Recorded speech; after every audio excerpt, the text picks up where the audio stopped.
What's up YouTube? This is Mike from Tier 1 Tabletop, and today I'm going to be walking you through how I made some trenches for Warhammer 40,000.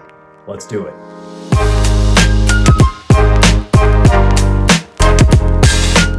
So this trench project was one that I had on my backlog for a while. I've always wanted to make trenches, but I struggled getting started just because there are so many ways to do trenches for the tabletop.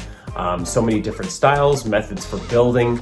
I didn't know if I wanted to make a full 6x4 table, dig it out, or at the end of the day, I just decided, hey, I gotta get into it. I gotta get this project going and let's see where it takes me.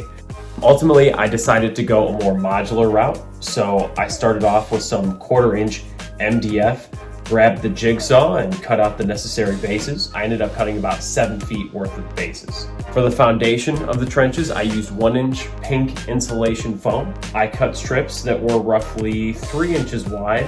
I wanted something that, the minis could see over, but would still be able to form a nice, smooth, sloping transition with the table itself. Then I pulled out my Seek 1 heat gun and I melted the edges so it didn't look so uniform and it looked more natural. If you're cutting foam or melting foam, please make sure you are wearing the appropriate breathing apparatus because it gets very fuming.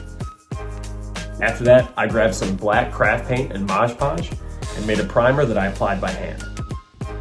I wanted the interiors of the trenches to be looking like they were lined with corrugated iron, which is what you see a lot in real trenches. So I grabbed some corrugated paper, based it with a gray primer, and then gave it a dusting of silver rattle can. After that, I began cutting out 1-inch strips to glue into the trenches, and you can see that on a lot of these steps I'm painting as I'm going. That's just one so that I don't go crazy because this project really has a lot of repeatable steps. And I wanted that dopamine of completion on each step. And two, frankly, I didn't want to have to go back later and do a ton of painting cleanup. After that, I grabbed some balsa wood and began cutting out my planks, or duck boards as they're known in the trench game. I laid them out and glued them together with some cross beams.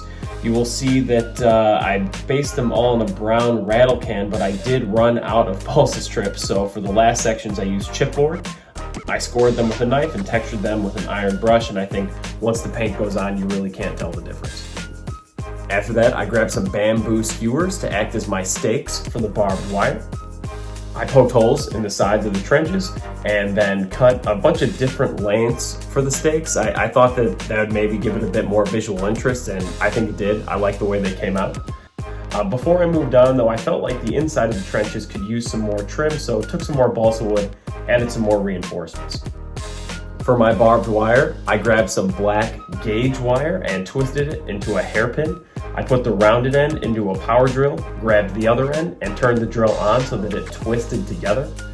After that, I wrapped my creation around the handle from a Swiffer mop, but you can use any similarly sized dowel.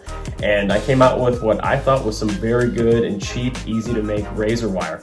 It was important to me for this that I had a ton of razor wire. I really wanted it to look sketchy and thick for any models that are charging over the top, and I really think those came out nicely. Before moving on here, I grabbed some gray craft paint, based all the stakes, and then dry brushed them in silver.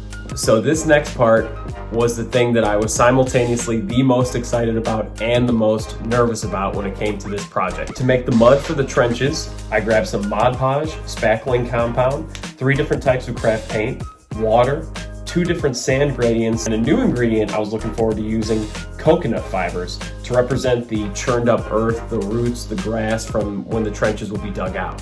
When I mixed this up, I absolutely felt like an 8-year-old in my parents' kitchen just making the gnarliest concoction possible of anything I can get my hands on, but I was beyond pleased with how this came out. When I started applying it thoroughly to the sides, I made sure to stipple, make sure that we didn't leave any brush strokes, but once I completed this step, this project really came to life and I started to see the light at the end of the tunnel.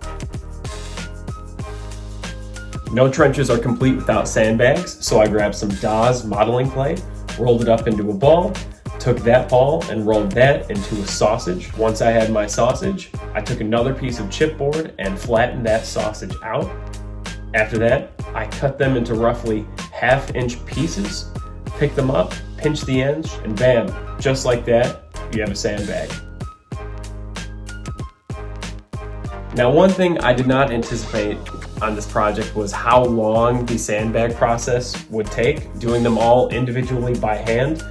In the end, I did have to make over 14 feet of sandbags one at a time, but I have to say that they came out really, really well. I'm super happy with how the sandbags turned out, and even though it was a pain, it was definitely well worth it. Now at this point, I noticed my initial mud layer was looking a little thin in certain parts, so I grabbed my paints, I grabbed some spackle and some Mod Podge. I made another concoction, this time a little bit more red to match the mat that we'd be using these on, and they really started to sing with this second layer of paint.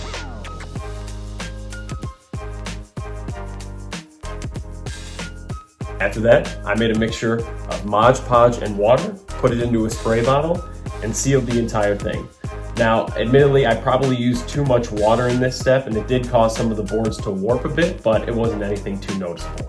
After a quick wash, these things were ready for the tabletop. At the time of this video's publishing, we have already used the trenches several times, and they look gorgeous.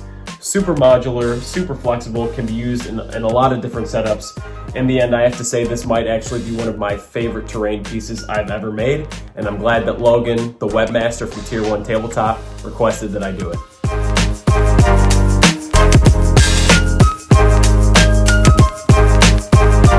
If I had to leave you with one final takeaway from this project, it's for all you hobbyers out there that are pushing off a project that you may have in your mind because you're not sure how to get started. You just got to do it. And I feel this is definitely the case with this project. Once I got going, it really snowballed, took off, and again, I can sleep easy at night knowing that it came out really well. This is Mike from Tier 1 Tabletop. Please make sure to like and subscribe. Until next time, keep rolling.